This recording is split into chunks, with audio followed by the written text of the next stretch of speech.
Meghan McCain blasts Pete Buttigieg on The View.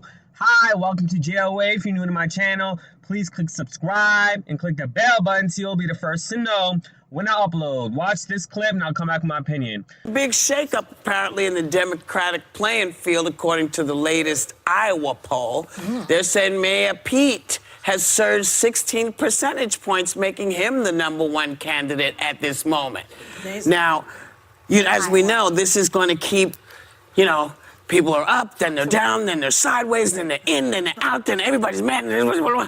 But what do you think Mayor Pete's done that has him pulling ahead right now all of a sudden? Well, he's a moderate, am I right? He's more of a moderate Democrat. He wasn't, and now he is. Like, he was campaigning extremely left, sort of in the Beto lane. I think saw the tea leaves on that, and now has run extremely moderate. Okay, well, so people like that. The only other one there's Klobuchar is like that, and so is Joe Biden.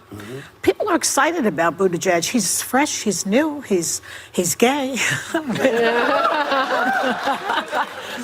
He's a serviceman. He served in Afghanistan. He's married in a very, unless you are a homophobe, he's married in a very traditional marriage. A totally monogamous, and that should appeal to, he speaks to his faith a lot. The silent majority out there, whoever they are. And I think it's great. And then also he's openly religious. Which is also another positive in this country. So unless people are going to not vote for someone like him because he's gay, I think he's got a shot. Okay. Well, I'm not going to try to burst the bubble here, but there's always a sparkly, shiny object in primary politics. I can remember when, like, Herman Cain was polling really high. Newt Gingrich at one point, I think he won South Carolina during primary politics.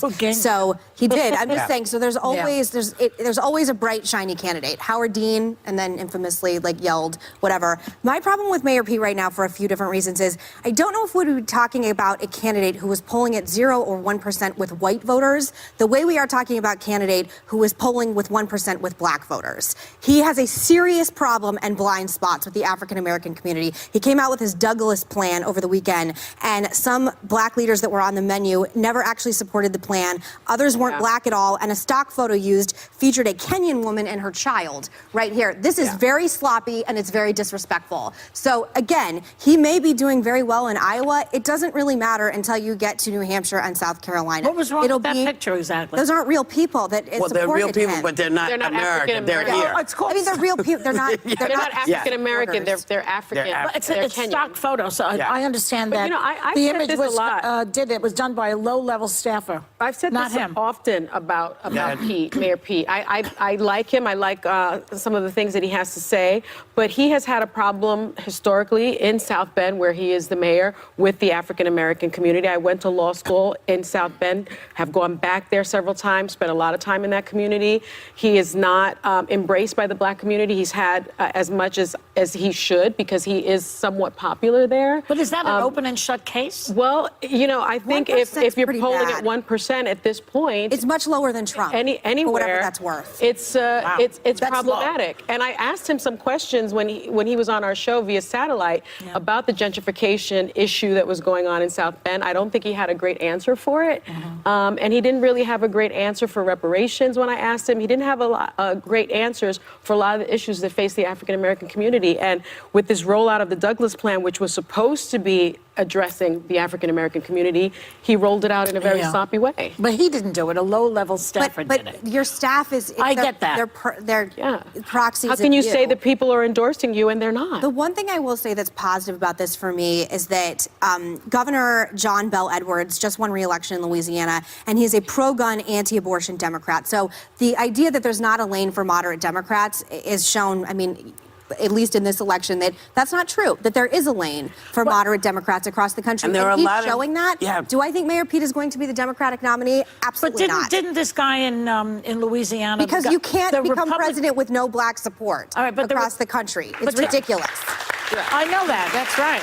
That's why Biden is ahead. Yes. But this other guy in Louisiana, the Republican, he hooked his star on Trump, and that's why he lost. And that's very That's a really more important point is when you hook up with the devil, they're not going to vote for you. The Midas touch doesn't work anymore with Trump. But a pro-gun, anti-abortion Democrat just got reelected in Louisiana. Yeah. So I do think it's interesting. I think he's campaigning very well in Iowa. But again, Iowa is a different place for Republicans than it is for Democrats running. It always has been, as you have made the point several times. Especially because of the lower African-American population there. I think it's at 3.4%. It's not a king-making state in the way that it once was. No, it isn't, but let us not discount anyone. Yeah, I'm just saying it just as a general thing because I think sometimes people hear things the way they want to hear them, and we're not discounting anyone. We're just making you aware that this is what's happening in the broader picture. I love Iowa, but I also think that the caucus, I have always had a problem with the caucus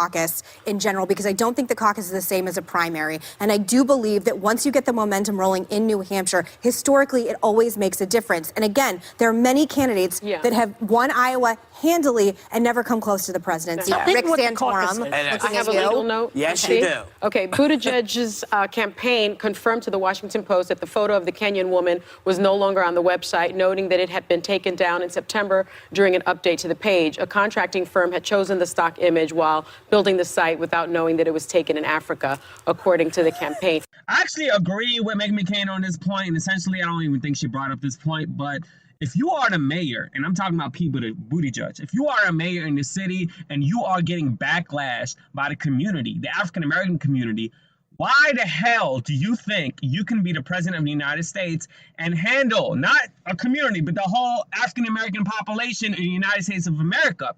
And Biden does have, I believe, a higher percentage amongst African-American voters in the United States of America, because let's keep it real. I know he was on The View and he was catering to Meghan McCain as she was crying about her father, John McCain, several months ago. And Joe Biden, and I'm paraphrasing here, said he doesn't want to ride the coattails of Barack Obama. Barack Obama, I guess, essentially wanted to endorse him, but he's like, no, I want to do this on my own. But dude, you've been a vice president for Barack Obama for 8 years. That's part of your brand. And it's hard for people to forget that. It's who you are. It's essentially why you are up there in the polls, because people know you from that. So the fact that you are saying that you don't want to ride the coattails of Barack Obama, you are essentially regardless if you want to or not, because that's who you were 8 years ago. For 8 years. And it's part of your brand. So to me personally, I'm not really for Pete Buttigieg, and I'm not really for Joe Biden. I actually like Pete Buttigieg more than Joe Biden. But essentially, I was saying, I like Elizabeth Warren. I really like her, but she's really not really explaining her whole policy when it comes to taxes and whatnot. And it's very complicated. It sounds complicated with the whole health care, about the percentages and whatnot. So really, I'm just going to take it step by step and not really focus on essential one or two people. I'm just gonna wait until it's close to the whole time when it's time for me to vote and just watch and just enjoy the process while I eat my popcorn. But anyways, let me know what you think in the comments below. Don't forget to subscribe and click the bell button so you'll be the first to know when I upload. Support a minority brother, yeah. Deuces, yeah.